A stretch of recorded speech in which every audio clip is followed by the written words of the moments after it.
para os assentos, em nome do Senhor Jesus. Eu tenho dito para os pastores que sempre me passam a palavra aqui, que não precisa pôr o povo em pé para me receber. O Itamar, porque ele é desobediente. Mas eu sempre tenho dito isso exaustivas vezes. Mas quero dizer para a igreja da nossa alegria de Deus nos conduzir outra vez a esse santuário, na manhã deste domingo, para aprendermos mais da palavra do Senhor, louvando a Deus pelo crescimento e pela prosperidade da Escola Bíblica Dominical aqui em Campinas, a disponibilidade que os irmãos têm tido em vir para a casa do Senhor, e graças a Deus por isso, pela nossa liderança. Eu quero dizer aos irmãos que sempre que eu assumo a tribuna, este púlpito aqui para falar a palavra do Senhor, é com muito temor e tremor pela responsabilidade que temos de estar falando com a igreja, falando ao coração dos crentes, as verdades cristalinas da palavra de Deus. Estamos finalizando este trimestre de lições baseadas no livro de Levítico, e que nós estivemos debruçados aí em todas essas lições importantes que o livro de Levítico nos ensinou. E hoje nós estamos diante desta lição que fala sobre voto e sobre dízimo. Somente assim para dar uma recapitulada aos irmãos, todos nós aprendemos durante este trimestre que o livro de Levítico é um livro que fala sobre a santidade do Deus que nós servimos. Qual a palavra-chave do livro de Levítico? Santidade de Deus. Levítico capítulo 11, verso 44. A santidade de Deus, e quando ele inquire os seus servos, ele dizendo: da mesma forma que eu sou santo, eu quero que vocês sejam santos em minha presença. O certo, irmãos, é que esse termo santo e santidade aparece mais de 90 vezes no livro de Levítico. E a importância desse livro, a importância do livro de Levítico para nós hoje, os crentes do Novo Testamento, é que mais de 100 vezes os escritores do Novo Testamento se referiram a Levítico. Nós falamos aqui em uma terça-feira agora mesmo, poucos dias atrás, sobre o profeta Joel. Joel é citado somente uma vez no Novo Testamento. Levítico é citado mais de 100 vezes, para os irmãos verem a importância desse livro. Então, no livro de Levítico nós temos as leis morais de Deus e as leis cerimoniais. Leis morais e leis cerimoniais. As leis civis estão mais inseridas no livro de Êxodo. Mas, então, essas leis cerimoniais ou esses rituais que Deus ordenou e que nós estudamos em todas essas lições, tudo isso tem um sentido espiritual para nós, os crentes do Novo Testamento. A última lição foi domingo passado, quando estudamos sobre as festas que Deus instituiu para o seu povo, né? As festas que Deus ordenou que o seu povo pudesse comemorar durante aquele calendário religioso do povo de Deus. E cada uma daquelas festas que Deus instituiu, elas têm um significado espiritual para nós, todas elas. Por exemplo, a Páscoa, ela tem um significado de que foi a libertação do povo de Deus lá do Egito, e o Cordeiro da Páscoa mostra Jesus, né? Que é o nosso Cordeiro imaculado que morreu para nos garantir a salvação eterna. A festa dos pães asmos, pão asmo, pão sem fermento, separação do pecado. Esse é o significado espiritual. Festa das primícias. Esta é a primeira colheita que os judeus colhiam, eles traziam para a casa de Deus. Ela significa que a nossa vida, o melhor da nossa vida precisa ser para o Senhor. E a festa das primícias também fala sobre a ressurreição de Jesus Cristo como o primeiro que ressuscitou para nunca mais morrer para todo sempre. Jesus Cristo ficou 3 dias no seio da terra. Festa de Pentecoste ou festa das semanas era o fim da colheita do trigo, e para que o povo pudesse lembrar dos pobres. A festa de Pentecoste para nós hoje quando falamos em Pentecoste, nós lembramos daquele dia onde Cristo, onde o Senhor batizou os crentes com o Espírito Santo e começou esse tempo chamado tempo pentecostal, esta igreja que eu e você fazemos parte dela. E depois das trombetas, que sem dúvida alguma, quando fala trombeta, fala de tocar algo, um instrumento para alertar o povo de Deus. E o que é que a igreja espera? Nós esperamos a qualquer momento ouvir o toque de uma trombeta no céu. No céu. E essa trombeta vai servir para quê? Reunir o povo do Senhor para estar para sempre com Ele na glória celestial. Festa dos tabernáculos, isto para que o povo nunca esquecesse de que Deus conduziu o seu povo durante 40 anos pelo deserto afora, e eles moravam em cabanas, em tabernáculos, naquelas cabanas provisórias, e eles não se esquecessem jamais que Deus é quem cuidava deles. Estamos chegando agora de Israel, e até hoje os judeus mais tradicionais, eles têm essa prática. Uma vez ao ano, eles montam uma cabana na porta da sua casa, do lado de fora da casa, e eles ficam naquela cabana, morando naquele tabernáculozinho ali durante 7 dias, para que pudesse se lembrar daquela peregrinação no deserto. Então, queridos, todas as verdades cerimoniais do livro de Levítico, para nós hoje no Novo Testamento, tem importância e muito grande. E hoje nós estamos diante desta lição que fala sobre voto e dízimo. Vamos introduzir aqui falando alguma coisa com os irmãos sobre voto. Está escrito aqui na lição de hoje, a introdução diz: a santidade de Deus exige disciplina, padrões que o homem deve honrar e obedecer no passado para Israel, no presente para a igreja. Esses padrões são essenciais para viver em santidade conforme ordena a palavra do Senhor. E aí o comentarista começa falando sobre votos. Ele diz aqui: o voto particular de uma pessoa era opcional e era voluntário. Não foi Deus quem ordenou o voto. Deus diz: quando vocês votarem, se é que vocês querem votar, porque já era uma prática antiga, os irmãos se lembram quando Jacó, fugindo do seu irmão, ele parou naquela mata e ele fez aquele voto ao Senhor: se tu fores comigo nessa viagem que for, e me der pão para comer, e me guardar dos inimigos, e eu voltar em paz à casa do meu pai, tu serás o meu Deus, e eu vou construir uma casa de oração aqui nesse lugar, e de tudo aquilo que o Senhor me der, certamente eu te pagarei o dízimo. Então, diz que Jacó votou um voto ao Senhor. E aí o povo de Deus já votava, já era prática do povo de Deus votar ao Senhor. Aí Deus diz: olha, quando vocês votarem, então ele trouxe as normas ou as normativas para o voto que uma pessoa pudesse fazer. Se vocês querem votar, e aí o texto, a lição diz aí, que se a pessoa estivesse votando em relação a uma outra pessoa, por exemplo, o pai que votava em relação ao filho, se ele quisesse resgatar esse voto que porventura ele fez, aí Deus estipulou um valor para o homem, para a mulher, para os animais e tal, tudo direitinho. Só que irmãos, dentro dessa questão de voto, e não somente nesta questão particular, nós vimos a fragilidade do homem diante do Senhor. A fragilidade do homem. O homem vota, o homem de quando em vez vota, mas a palavra do homem, a fragilidade do homem, muitas vezes ele não alcança o objetivo que ele quer, não somente na questão de voto, mas em toda a lei de Deus. Deus colocou a lei diante do homem e diz: olha, você faça isso daqui, que você viva. Mas o homem não foi capaz de cumprir a lei, nem a lei cerimonial, e nem as leis morais de Deus, e nem a questão de voto. Aí o que o voto significa para nós, hoje os crentes no período da graça do Novo Testamento? O que significa? Por exemplo, abra sua Bíblia, e eu gostaria que os irmãos abrissem a sua Bíblia em Mateus capítulo 5, as palavras do Senhor Jesus Cristo. Mateus 5, a partir, me parece que do verso 32, o que diz aí?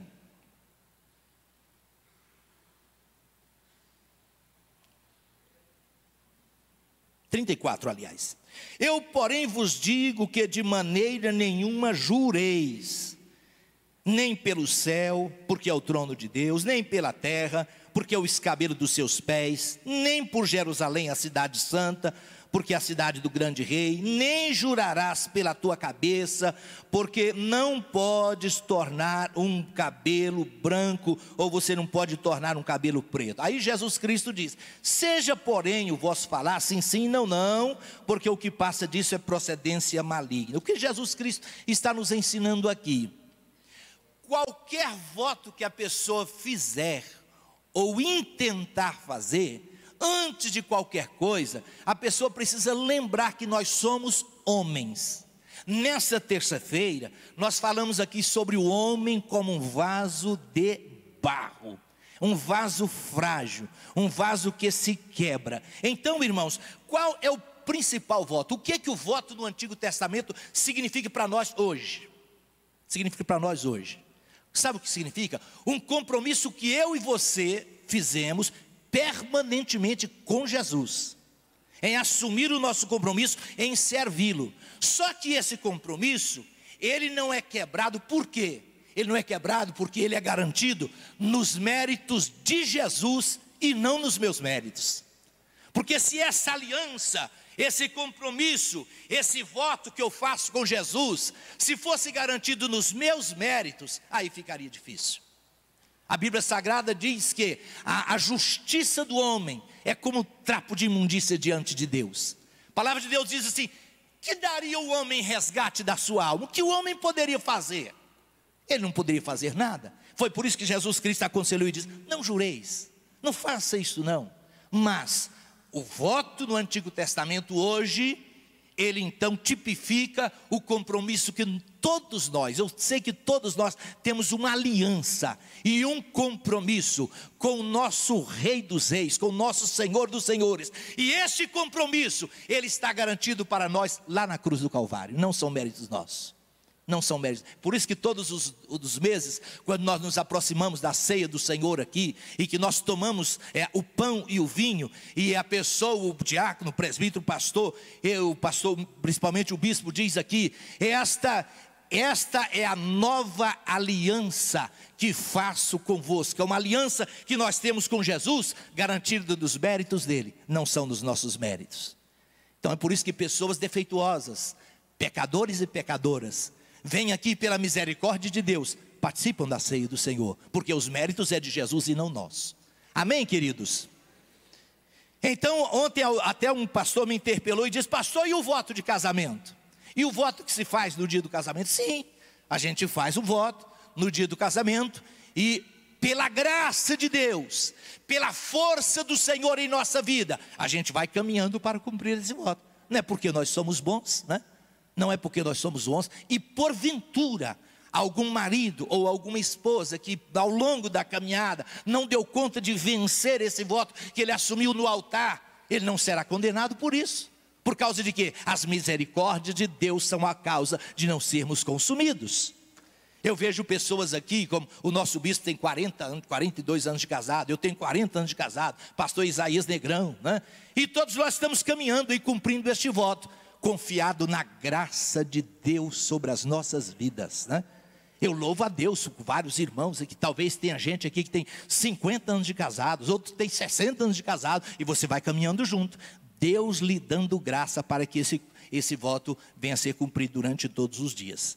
Amém, queridos? Então vamos lá. Lá o próprio escritor ao Eclesiastes, o sapientíssimo Salomão, diz: quando a Deus fizer algum voto, não tardes em cumpri-lo, porque Deus não se agrada de votos tolos. Cumpre o voto que fizeres. Mas aí Salomão diz: a melhor coisa que você faz, mesmo lá no Antigo Testamento, a melhor coisa que você faz é não votar, do que votar e não cumprir. Pronto. E aí Jesus Cristo veio lá em Mateus capítulo 5, verso 34 a 37, e ele diz: de maneira nenhuma jurareis. Parece que o voto que se faz hoje é como que tomar o nome de Deus em vão, né? Então a gente tem que ter muito cuidado nessa questão e estar sempre atentos a isso. Dízimo na casa de Deus. Eu sei que já vem a nossa mente dizendo assim: pastor, por que o voto é de uma forma e o dízimo é de outra? Olha, queridos, o dízimo, ele não, quando o Senhor falou sobre voto, os votos parece que foi uma iniciativa do homem, e o voto é algo totalmente opcional. O dízimo não, o dízimo já foi algo totalmente instituído pelo Senhor, ou normatizado pelo Senhor, embora o dízimo existe muito antes dessas leis cerimoniais existir aqui. O dízimo, ele está inserido em toda a Bíblia do início ao fim, dízimo e contribuição. Existe hoje nos tempos em que nós vivemos, dois questionamentos que têm graçado na sociedade de uma forma muito forte. Quais são os dois questionamentos principais? Eu sei que por demais, muitos dos irmãos já ouviram isso, as pessoas dizerem assim: o dízimo em que os crentes pagam é para o pastor. Quantos já ouviram isso? Eu sei que quase todos já ouviram isso. Esta é uma desculpa, ou uma expressão maldosa, especialmente do mundo, nas feiras livres da cidade, nos comércios, e parentes de pessoas crentes fiéis, sempre dizem: ué, mas você vai levar dízimo para o pastor? Esta é uma palavra maldosa. Satanás tem os seus ardis, mas no seio da igreja, dentro da igreja, agora vamos falar no seio da igreja, o que é que mais tem graçado em nosso meio? Subindo a mente de muitas pessoas, até bem intencionadas, dizendo assim: o dízimo é do Antigo Testamento, o dízimo é da lei, então o dízimo não é do período da graça. Eu estou isento do dízimo, porque esse foi alguma coisa que aconteceu totalmente lá na lei de Moisés, e nós estamos vivendo hoje no tempo da graça, não é assim? O mundo lá fora diz: o dízimo é para o pastor. Aqui dentro, às vezes a pessoa diz: o dízimo é do Antigo Testamento. E essas são algumas desculpas descabíveis que as pessoas pensam para se eximir, né, desta bênção que é o dízimo do Senhor para a vida de cada um de nós. Então, irmãos, o que eu quero dizer com isso? Diz o texto, o segundo ponto da nossa lição aqui, que o dízimo no Antigo Testamento, ele existiu, ou a prática de dar, ou a prática de ofertar, é antiga tanto quanto a existência do homem na face da terra. Todos nós cremos que o primeiro casal que Deus colocou aqui na terra foi Adão e Eva. De Adão e Eva vieram Caim e Abel. E lá no início da raça humana, a gente encontra dizendo assim: e Caim trouxe do fruto da terra uma oferta ao Senhor dos exércitos. E Abel matou um dos seus animais e trouxe uma oferta ao Senhor.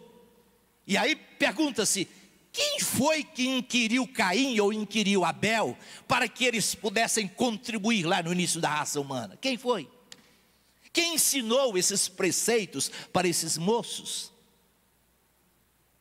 Mais na frente, no capítulo 14 de Gênesis, nós encontramos o nosso pai na fé, Abraão. Não existia lei. O Sinai, Moisés não tinha subido no Sinai ainda. Abraão, o texto sagrado em Gênesis 14 dizendo: e Abraão encontra-se Melquisedeque, rei de Salém. Melquisedeque é um homem que os irmãos sabem que não tem princípio e não tem fim, e a maioria dos entendidos imaginam que Melquisedeque é uma das aparições de Cristo no Antigo Testamento. E o texto sagrado diz: e Abraão encontra-se com Melquisedeque e diz: aqui está o meu dízimo, ou o dízimo de tudo aquilo que eu tenho adquirido, eu quero entregar para você, sacerdote de Deus. Quem foi que inquiriu Abraão para dizimar? É uma prática muito antes do Antigo Testamento, ou muito antes da lei de Moisés. Mas nós encontramos o neto de Abraão também, Jacó. Nós já nos referimos a isso. Um rapaz, um moço novo, fugido de casa, saindo com medo do seu irmão que estava perseguindo a sua vida. E ele dorme naquela mata densa, e naquela mata densa durante a noite Deus aparece para ele. Ele mostra aquela escada que ligava dos céus à terra, aquela visão bonita. E quando ele acordou e disse: Deus está nesse lugar, e eu não sabia. E ele falou aquela palavra mais uma vez: Senhor, se o Senhor for comigo nesta viagem, se o Senhor me guardar, se o Senhor me der pão para comer, e um dia eu voltar em paz à casa dos meus pais, tu serás o meu Deus, e de tudo aquilo que o Senhor me der, certamente eu te darei o dízimo. Oh, glória a Deus. Um rapaz fugitivo de casa, Ele não sabia nada e nem existia nenhumas normas cerimoniais de lei para que pudesse ensinar isso para ele. Talvez ele aprendeu com seu pai, o seu pai aprendeu com seu avô, e assim o povo de Deus, ao longo da história do povo de Deus, muito cedo, eles aprenderam essa questão de contribuição. Depois, na lei de Moisés, quando Moisés subiu ao Sinai, então Deus veio normatizando esta questão de dízimo. E eu quero colocar com os irmãos exatamente isso, que o dízimo ou a contribuição está muito antes da lei. Ela veio durante a lei. Em Levítico, é o capítulo que nós estamos estudando hoje, o último capítulo de Levítico, capítulo 27, quando o Senhor fala sobre os dízimos, e Ele normatiza essa questão cerimonial, como cultuar a Deus através dos dízimos. Está em Levítico capítulo 27, a partir do versículo 30, no tocante a todas as dízimas do gado, do rebanho, tudo que passar debaixo da vara, o dízimo será santo ao Senhor. Mas, irmãos, nos livros históricos também fala sobre dízimo. Neemias capítulo 12, verso 44, quando a nação de Deus foi destruída, o povo desobedeceu e tal, e Neemias traz de volta ou reconstrói os muros de Jerusalém, juntamente com Esdra, quando eles vêm estabelecer novamente as leis cerimoniais de Deus. Uma das coisas importantes está lá em Neemias capítulo 12, verso 44, dizendo: olha, para o povo de Deus, não se esqueça dos dízimos do Senhor. Eles estabeleceram tesoureiros na casa de Deus, para que pudesse voltar outra vez a prática do povo trazer os seus dízimos e as suas ofertas alçadas para a casa do Senhor. Mas nos livros poéticos também fala sobre isso. Então não é só da lei de Moisés, está antes da lei, está durante a lei, está nos livros históricos, estão nos livros poéticos. Olha o que o poeta Salomão falou aí no capítulo 3, versículo 9 e 10 do livro de Provérbios. Olha o que ele diz: honra ao Senhor com os teus bens e com a primeira parte de todos os teus ganhos. Honra ao Senhor com os teus bens e com a primeira parte de tudo aquilo que você ganha. Em uma outra expressão diz: honra ao Senhor com a tua fazenda. Eu não sei se alguém tem essa expressão aí. E com as tuas rendas, ou com parte das tuas rendas. Tem alguém que fala essa expressão aí? Provérbios 3, 9 e 10.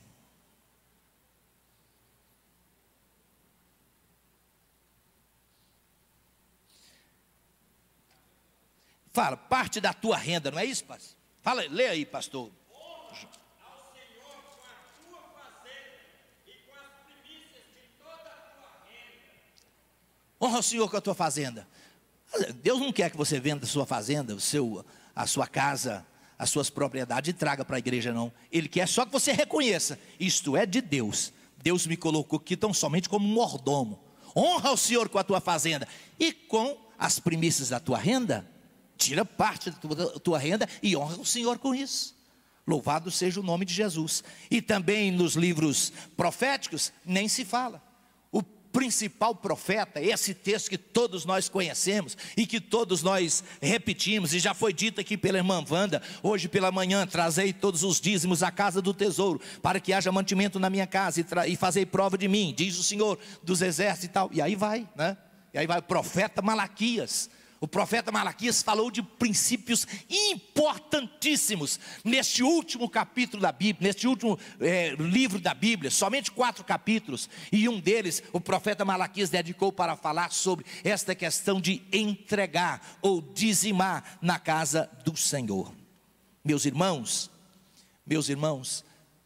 nós, os crentes do Novo Testamento, agora no Novo Testamento vem Jesus. Todos nós conhecemos quando Jesus Cristo interpelando os fariseus, ele diz: vocês dizimam o endro, o cominho, a hortelã, e esquece das principais coisas da lei.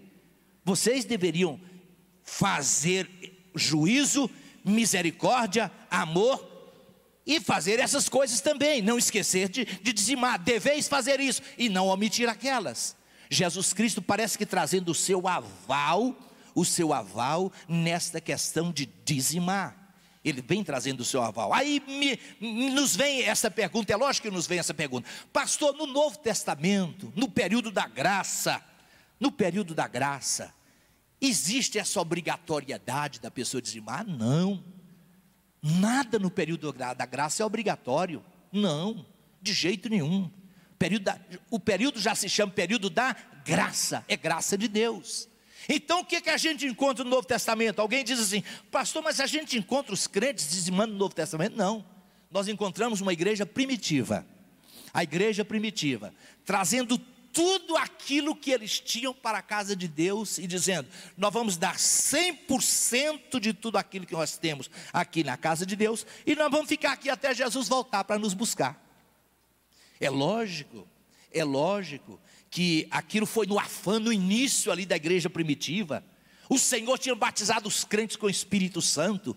Eles falavam em língua, estavam debaixo daquela glória, daquela nuvem de Deus. E eles disseram assim, não, nós não vamos dar disso, nós não vamos dar 100% para a casa de Deus aqui, pronto. E nós vamos esperar Jesus voltar aqui. Até que lá na frente o apóstolo Paulo veio então trazendo as normativas e dizendo, irmãos, não é bem assim.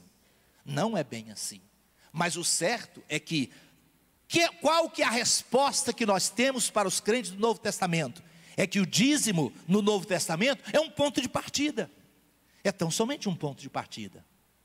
É algo estabelecido por Deus, mas que a gente faz com alegria, mas a gente precisa reconhecer, além daquilo que nós damos como dízimo na casa de Deus, é conhecer que tudo é de Deus, tudo é de Deus. O dízimo no Novo Testamento, irmãos, é como se Deus estivesse olhando para nós. Por exemplo, quantos acreditam que tudo pertence ao Senhor? Levante a sua mão, você acredita?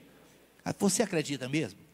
Então o dízimo é isso aqui. Por exemplo, imagine que Deus me desse, imagine não, Ele faz isso todos os dias comigo. O Senhor me desse aqui R$100. Meu filho, está R$100 para você aqui, olha. Tá bom, meu filho? Sim, Senhor. Aí eu quero que você me devolva somente 10. 90 pode ficar com você. 90 você fica e me devolva 10 desses 100. Não é isso? Aí quando eu digo assim, tudo pertence a Deus, será que eu reconheço assim mesmo? Deus diz, eu vou te dar esses 100. É Deus quem nos dá, lógico que é Deus quem nos dá. E Ele diz, você me devolva só 10. Os 90 você pode administrar aí da forma que você quiser. Aleluia. Isso aí não é? E eu sei, não existe obrigatoriedade, mas é uma graça soberana que Deus dá para aqueles que têm uma compreensão maior, para aqueles que têm uma revelação de Deus nesse sentido. Por exemplo, eu não sei se os irmãos já leram capítulos 8 e 9 de 2 aos Coríntios. Capítulos 8 e 9, Paulo só fala em contribuição, somente sobre contribuição, especialmente a contribuição dos macedônios. Os macedônios, eles pediram ao apóstolo Paulo com rogos, dizendo, nós queremos contribuir com a obra de Deus. No Novo Testamento é sempre assim, irmãos. Aí Paulo, no capítulo 8 e 9, ele fala várias vezes lá sobre contribuição, e ele diz, a graça de Deus na vida de vocês para contribuir. Aí várias vezes Paulo diz assim, os macedônios, que eles se deram primeiro eles próprios ao Senhor, e posteriormente eles deram as suas ofertas, as suas contribuições, para que a pessoa contribua, e contribua com alegria, como o próprio Paulo diz nesse texto. A pessoa primeiro é necessário que ela entregue a sua vida por inteiro ao Senhor, dizendo, Senhor, a minha vida é tua, os meus teres, a minha família, tudo aquilo que está em minhas mãos é do Senhor. É do Senhor. Aí quando nós entregamos o coração primeiro a Ele, a contribuição fica fácil. Aí fica fácil. Aí a gente não tem nenhuma dificuldade. Nenhuma dificuldade. Então, o que eu coloco com a igreja nesta manhã de domingo, isso nós falamos publicamente aqui. Eu sei que eu posso estar falando com alguém que você diz, pastor, eu sou membro dessa igreja, e faz tempo que às vezes eu não dizimo, eu não entrego a minha contribuição. Não é obrigatória. Você nunca foi constrangido aqui pelo bispo chegar perto de você e dizer, irmão, entrega o dízimo do senhor, você precisa não é nada obrigatório, é graça de Deus. É uma graça sobrenatural de Deus, mas que Deus pode dar essa graça nesse dia, nessa manhã de domingo na escola bíblica dominical. É uma graça do Senhor. Irmãos, se nós formos olhar para o lado secular, eu anotei alguma coisa aqui. Hoje eu tive até o privilégio, o meu filho Samuel Júnior, ele me ajudou em alguma coisa. Ele está licionando hoje essa mesma lição ali no bairro Goiás, no pastor Valdir. Olha aqui, muita gente aqui estuda coach. Quem é que já estudou, que estuda coach? Pastora Neuza está aí, Bispa Neuza está aí, Bispa Neuza, Valdirene, doutora Eliane aí, Guilherme e tal. Os bambambãs do coach no mundo, os bambambãs do coach, o que eles dizem? O Tony Robbins, eu não sei falar o nome do cara direito, que é o patrono do coach, né? Como diz o papa do coach, o que ele diz? Minhas ações traduzem minha crença de que quanto mais eu dou. Esses homens, irmãos, eles não são membros de Assembleia de Deus, eles não são assim, crentes como nós aqui. Eles são homens que ensinam como você prosperar na vida, como você ganhar dinheiro. Aí o Tony Robbins, ele diz: minhas ações traduzem minha crença de que quanto mais eu dou, melhor eu me torno como um ser humano. O chamado Paulo Vieira, todos nós conhecemos. Paulo Vieira, dentro do Brasil, é o camarada um dos mais fortes nesta área de coach. O que ele diz? Ele diz assim: quando você aprende a doar, você ensina seu cérebro que pode viver hoje uma vida em abundância. Você está ensinando o seu cérebro a viver uma vida em abundância. Eu ganhei tanto esse mês que sobrou, e eu posso ajudar outro ser humano, ou eu posso ajudar a obra de Deus. Vocês sabiam que o Donald Trump, o presidente dos Estados Unidos, é adepto a essa questão aqui? No portal principal de Donald Trump, esse mês saiu assim: o Departamento de Transportes acaba de entrar no Departamento de Transporte dos Estados Unidos uma lista de doação particular, não é oficial, particular, do presidente Trump. Ele irá doar parte do seu salário para ajudar o país na infraestrutura do país. Ele, que é adepto dessa linha também de pensamento, tirando parte daquilo que ele tem para doar, para que ele possa trabalhar com a mente dele, E imagine esses homens que não são crentes. O T. Harvey, T. Harvey, tá certo? O nome do cara? T. Harvey, ele diz assim, ele escreveu o livro Segredo da Mente Milionária, e ele ensinando como você ser próspero, ser milionário. Ele ensinando, o T. Harvey, ele diz assim: você quer ser muito abençoado? Ele diz, 10% daquilo que você ganha, doe para uma instituição. Doe 10% daquilo que você ganha. Meu Deus do céu. E outro, Roberto Kiyosaki, que escreveu aquele livro Pai Rico, Pai Pobre, 30 milhões de cópias vendidas no mundo. Ele diz assim: Deus não precisa receber nada do homem, mas os homens precisam doar a Deus. Que coisa tremenda, né? E de fato Deus não precisa. A Bíblia Sagrada diz que de Deus é os céus, a terra, o mundo e todos aqueles que nele habitam, tudo é de Deus. Eu vi as crianças cantando agora mesmo aqui, e hoje nós estamos pensando nessa lição, e eu pensava comigo mesmo: sabe como é que as crianças aprendem a dizimar? Os irmãos sabem como é que as crianças aprendem a dizimar? Não sei se vocês sabem. Alguém já falou nesse púlpito aqui, eu guardei essa mensagem. As crianças, elas aprendem a dizimar quando ela vê os pais dizimando. Não é através de uma preleção, de uma locução, não. Quando elas vê os pais dizimando, elas não têm nenhuma dificuldade quanto a isso. O bispo aí já contou a história da nossa mãe aqui. Minha mãe, uma mulher que o esposo havia abandonado, ela com 8 filhos, mas ela tinha um maior cuidado possível em termos de dizimar. Os seus filhos não tiveram dificuldade quanto a isso, de jeito nenhum, não tiveram nenhuma dificuldade. Então, eu já contei para os irmãos que Antes do bispo Aídes, o pastor Albino era pastor desta igreja. Essa igreja era diferente, o templo aqui. E eu cheguei aqui suado, em uma bicicleta, 13 anos de idade.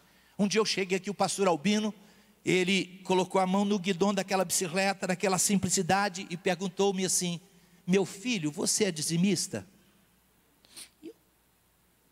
Embora eu tinha visto a minha mãe dizimar durante toda a nossa vida, nessa época Deus já tinha levado ela para os céus. O pastor Albino, com aquela mãozinha, botou a mão na bicicleta e falou: você é dizimista, meu filho? Eu disse para o pastor Albino: ainda não, pastor. Ele falou assim: deixe-me dizer algo para você, seja dizimista que Deus vai te abençoar muito na vida.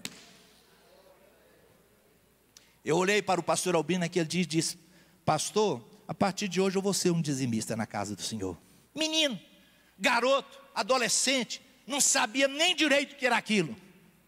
Mas a partir daquele momento Deus me abençoou e eu vim dizimar. E Deus me abençoou maravilhosamente. E os meus filhos cresceram assim, vendo a gente nessa contribuição. E eu falando sobre isso dentro de casa. Eu me lembro de um desafio um dia que a minha filha, ela estava noiva para casar com Enoque. E a minha esposa foi lá em Ibitinga. É Ibitinga que compra enxoval? Minha esposa foi lá em Ibitinga e comprou um enxoval da minha filha. E ela trouxe 4 pacotes grandes assim do enxoval da Denise, que ela comprou tudo. E houve um pacote das coisas mais especiais. Quando o ônibus chegou, um monte de caravana de pessoas, de manhãzinha ela me ligou e falou: bem, me busca aqui na Praça Cívica. Eu fui lá buscar ela, e ela falou assim: olha, bem, aconteceu um negócio muito chato. O que foi? O enxoval melhor que eu comprei para a Denise desapareceu aqui. O pessoal pegou aqui rapidamente e tal, desapareceu, pronto. Chegou em casa, eu falei para a Denise assim: Denise, sua mãe comprou o seu enxoval, mas as coisas mais caras que ela comprou, as coxas, os cobertores mais caros, ele desapareceu. Mas pode deixar que seu pai comprou para você. Ela falou assim: não, senhor, não é isso que o senhor tem me ensinado ao longo dos anos. Hoje eu vou jejuar e Deus vai trazer esse negócio aqui em casa outra vez para mim.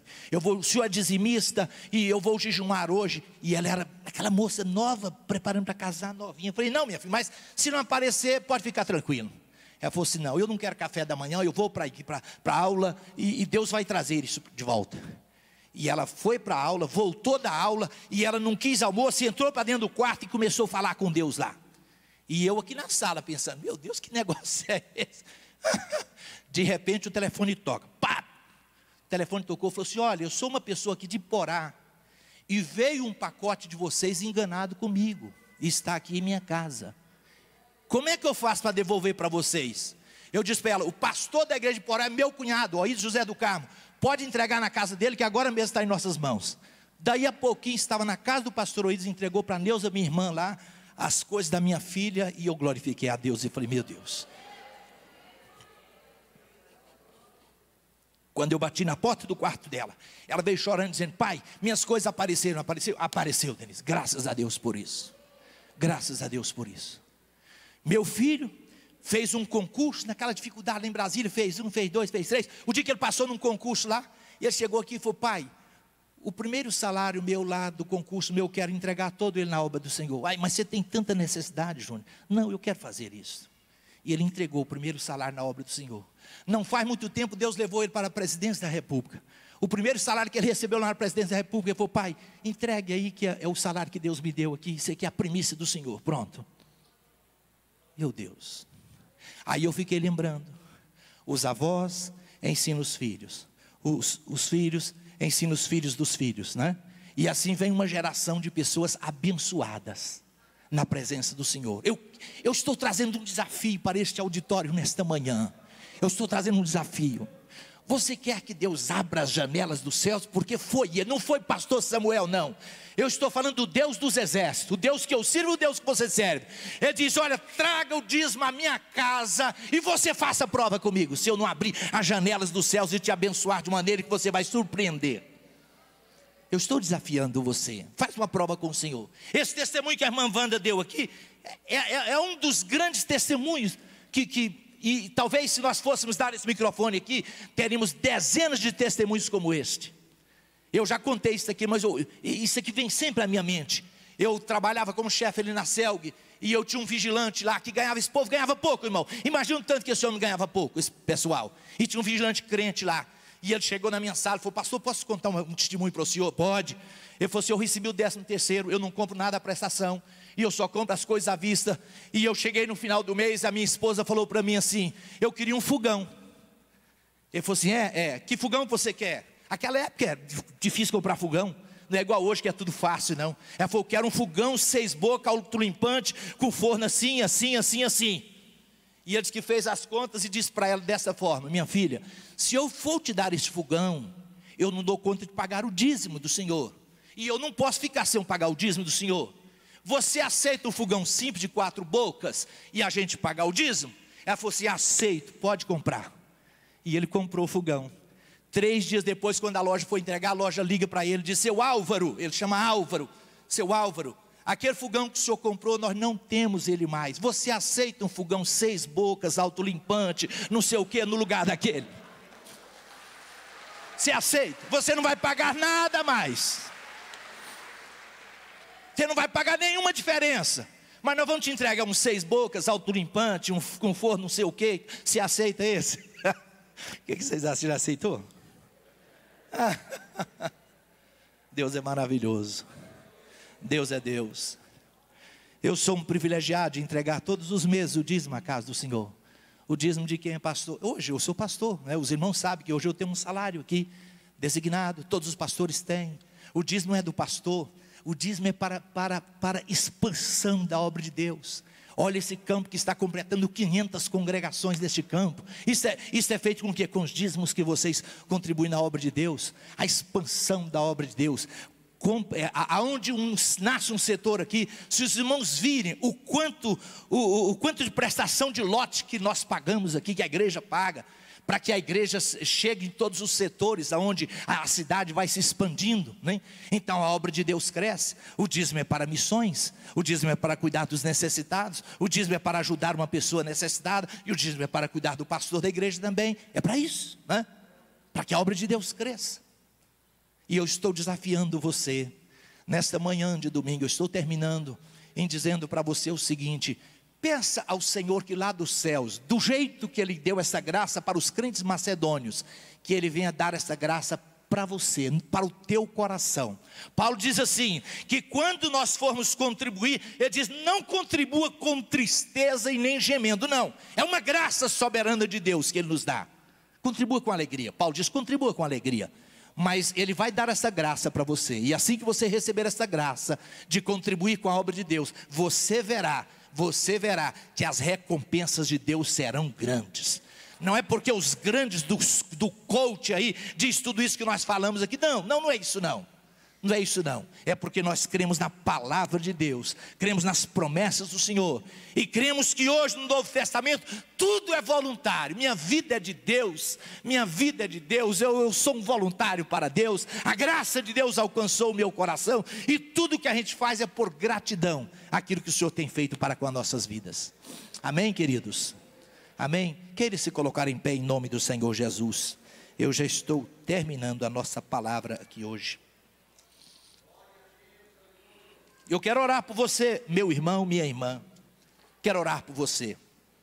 Vivemos uma sociedade materialista. Vivemos uma sociedade onde o ter está totalmente submergido o ser. Uma sociedade em que as pessoas estão muito agarradas com aquilo que as pessoas têm, pensando que é o conforto, que é o dinheiro, é que vai lhes trazer felicidade.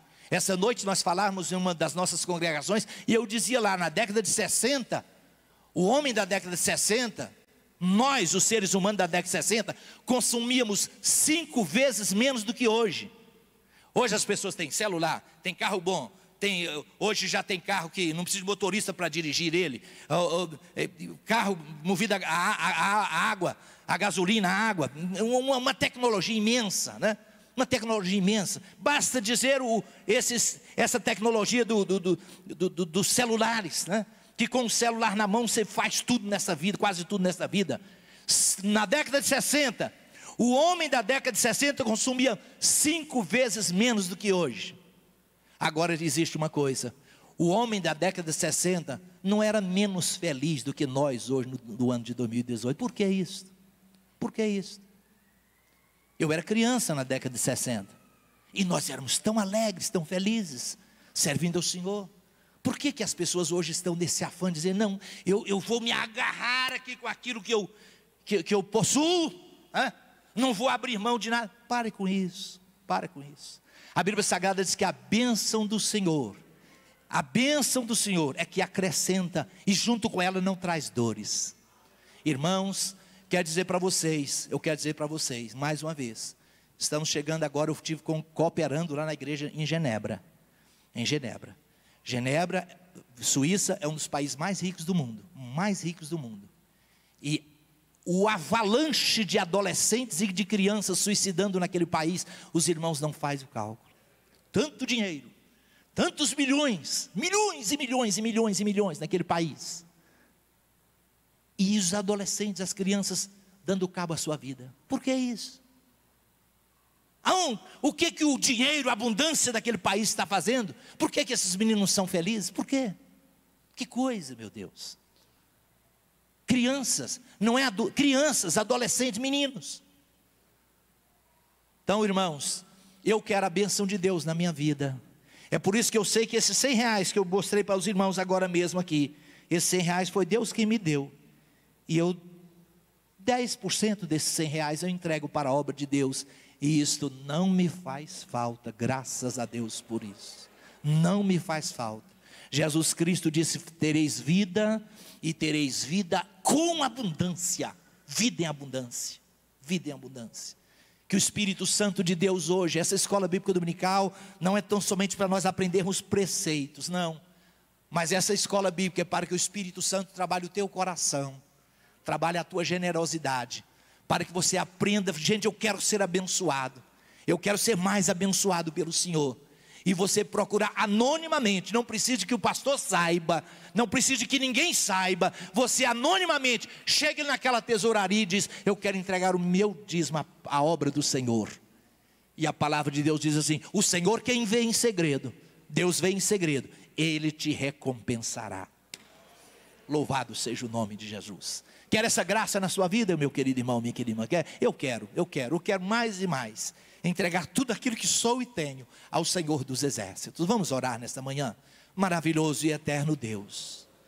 Diante do Senhor nós estamos, ó Deus querido, na manhã deste domingo, ó Pai.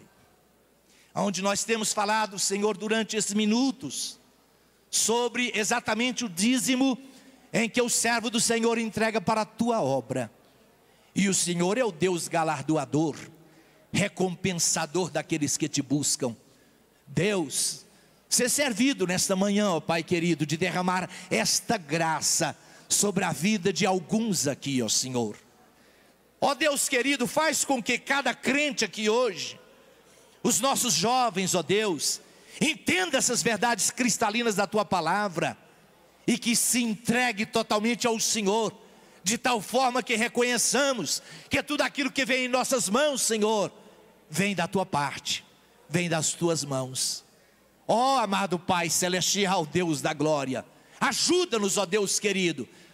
Coloque, ó Deus querido, sobre cada coração esta graça, de uma maneira toda abundante, ó Deus, para que todos nós sejamos generosos e entendamos, ó Pai Celestial, que a bênção, Senhor, para aqueles que contribuem, é para a pessoa que está contribuindo, e que o Senhor não vai nos deixar faltar nada. Para louvor do teu santo nome nós te pedimos, amém, Senhor. Quantos dizem amém? Deus vos abençoe em nome de Jesus Cristo. Obrigado.